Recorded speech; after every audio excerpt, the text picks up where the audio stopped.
इसलिए आवश्यक है कि राम मंदिर बन के जानते क्या संदेश देगा? दुनिया का इतिहास भरा पड़ा है कि भाई भाई की गर्दन काट के गद्दी पे बैठा, बेटा बाप को मार के गद्दी पे बैठा। यह दुनिया को एक संदेश देगा कि एक ऐसा भी महापुरुष है, एक ऐसे भी भगवान है, एक ऐसी महान संस्कृति है जहां पिता के एक वचन के लिए संपूर्ण राज्य छोड़कर बेटा जंगल में चला जाता है। ভারতবাসীর স্বপ্ন ছিল রাম মন্দির, সেই মন্দির যা বহু বছর সংঘর্ষের পর তার সম্মান লাভ করেছে। শ্রীরামচন্দ্রের নগরী অযোধ্যায় দিনের পর দিন বড় বড় উৎসব হয়ে চলেছে, কিন্তু পৃথিবীর বর্তমান পরিস্থিতির দিকে তাকিয়ে নিরাপত্তা ব্যবস্থাও যে পোক্ত করা দরকার সেটা আমরা ভালোভাবেই জানি। কিন্তু এবার যে কাজ করা হলো তা আপনাকেও দুবার ভাবতে বাধ্য করবে। বলা যেতে পারে এক বিরল ঘটনা। ঠিক কী ঘটেছে রাম মন্দিরে জানতে ভিডিওটি স্কিপ না করে শেষ পর্যন্ত দেখবেন। আর হ্যাঁ, কমেন্ট বক্সে জয় শ্রীরাম লিখবেন। সকলকে পুরাণ কথা নতুন একটি ভিডিওতে স্বাগত। আজকে আপনারা জানবেন রাম মন্দিরের বড় চমক। देखिए, ये बदलते भारत की तस्वीर है। आज का भारत नवीन भारत, आज का भारत उत्तम भारत। ভিডিওতে এগোনোর আগে সবাই কাইন্ডলি আমাদের চ্যানেলটি সাবস্ক্রাইব করে নেবেন। গত কিছুদিন ধরেই নিরাপত্তার চাদরে মুড়ে ফেলা হয়েছিল গোটা অযোধ্যা নগরীকে, আর এখন যেন শ্রীরামের শহর এক দুর্গে পরিণত হয়েছে। যেন একটা মাছি গলারও উপায় নেই সেখানে। ত্রিস্তরীয় নিরাপত্তা ব্যবস্থা তো নেওয়াই হয়েছিল রাম মন্দিরের উদ্বোধনী অনুষ্ঠানের জন্য, কিন্তু তারপরেই করা হচ্ছে এমন কিছু যা গোটা বিশ্ববাসীকে চমকে দিয়েছে। শুধু রাম মন্দির নয়, উত্তরপ্রদেশের অন্যান্য কিছু প্রধান পর্যটন স্থল এবং অন্যান্য গুরুত্বপূর্ণ সরকারি ভবনগুলিতে এবার পাহারা দেবে ইসরায়েলে তৈরি অ্যান্টি ড্রোন ব্যবস্থা। এমনটাই জানিয়েছে উত্তরপ্রদেশ পুলিশের এক সূত্র। কিন্তু এটি আসলে কি? 90 দশক থেকেই ভারত প্রজাতন্ত্র এবং ইসরায়েল রাষ্ট্রের মধ্যে একটি ব্যাপক অর্থনৈতিক, সামরিক এবং রাজনৈতিক সম্পর্ক রয়েছে। 2022 সালের হিসেবে ভারত সামরিক সরঞ্জাম বিক্রির জন্য ইসরায়েলের বৃহত্তম ক্লায়েন্ট এবং রাশিয়ার পরে ইসরায়েল ভারতের দ্বিতীয় বৃহত্তম সামরিক সরঞ্জাম সরবরাহকারী।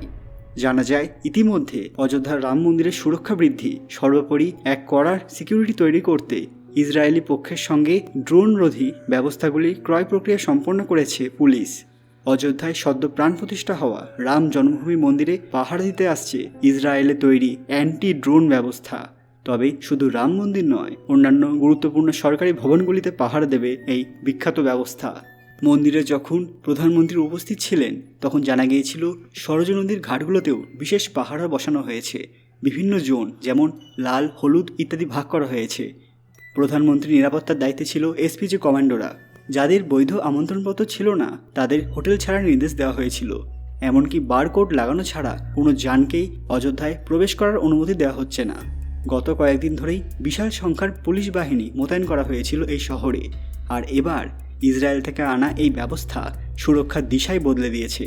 2009 সালে আরব ইসরায়েল সংঘাতের পর একটি আন্তর্জাতিক সমীক্ষা প্রকাশ করেছে যে 58% ভারতীয় ইসরায়েলের প্রতি সহানুভূতি প্রকাশ করেছেন। জরিপ করা যে কোনো দেশের সবচেয়ে ইতিবাচক মতামত। এর আগেও ইসরায়েলের কাছ থেকে বেশ কিছু উন্নত মানের প্রতিরক্ষা ব্যবস্থা কিনেছে উত্তরপ্রদেশ। তবে এই প্রথম তারা কোনো অ্যান্টি ড্রোন প্রযুক্তি সংগ্রহ করেছে। এই অ্যান্টি ড্রোন সিস্টেম 3 থেকে 5 কিলোমিটার ব্যাসার্ধের মধ্যে কোনো ড্রোন ঢুকে পড়লেই তাকে শনাক্ত করতে পারবে। শুধু তাই নয়, রেডারে ধরা পড়া শত্রুপক্ষের যে কোনো ড্রোনকে ধ্বংস করার ক্ষমতা রয়েছে এই ব্যবস্থার। ফলে বুঝতেই পারছেন যে এটা কতটা আধুনিক। গোটা শহর জুড়ে এমন নিরাপত্তা তৈরি করা হয়েছে যা মানুষ আগে কখনো দেখেনি। বড় বড় জায়গাতেও এত সিকিউরিটি থাকে না। পুলিশ এমনটাও জানিয়েছে হুমকির গুরুত্বের উপর নির্ভর করে বিভিন্ন পরিস্থিতিতে পুলিশকে সিদ্ধান্ত নিতে হবে। ড্রোনগুলিকে ধ্বংস করা হবে নাকি অন্য কোনো পদক্ষেপ করা হবে তা সবই তখন নির্ধারণ করা যাবে। সব কিছু কন্ট্রোল করতে পারবে তারা। এত উন্নত প্রযুক্তি ভাবাই যায় না, কারণ এবার লেজার ব্যবহার করে শত্রুপক্ষের ড্রোনগুলিকে ধ্বংস করার পাশাপাশি এই ব্যবস্থার মাধ্যমে ড্রোনগুলি হ্যাক অবধি করতে পারবে পুলিশরা। এরকম ব্যবস্থা শুধু বিদেশেই চোখে পড়ে, আর এবার দেখা গেল ভারতের মাটিতে। বন্ধুরা, এ বিষয়ে আপনাদের কি মতামত? ইসরায়েলের প্রযুক্তি ভারতের কতটা কাজে লাগবে সেটা কমেন্টে অবশ্যই জানাবেন। আর সত্যি কি রাম মন্দিরকে এতটা নিরাপত্তা দেওয়ার প্রয়োজন? আজকের ভিডিওটি লাইক করবেন এবং কমেন্টে জয় শ্রীরাম লিখতে ভুলবেন না। আরও এরকম দরকারি তথ্য পেতে পুরাণ কথা অফিসিয়াল চ্যানেলটি মনে করে সাবস্ক্রাইব করে নেবেন। ভিডিওটি যতটা সম্ভব শেয়ার করে সবাইকে জানার সুযোগ করে দেবেন। খুব তাড়াতাড়ি ফিরে আসবো নতুন একটি দরকারি ভিডিও নিয়ে। ততক্ষণ আপনারা এই ভিডিওগুলো দেখতে পারেন। ধন্যবাদ।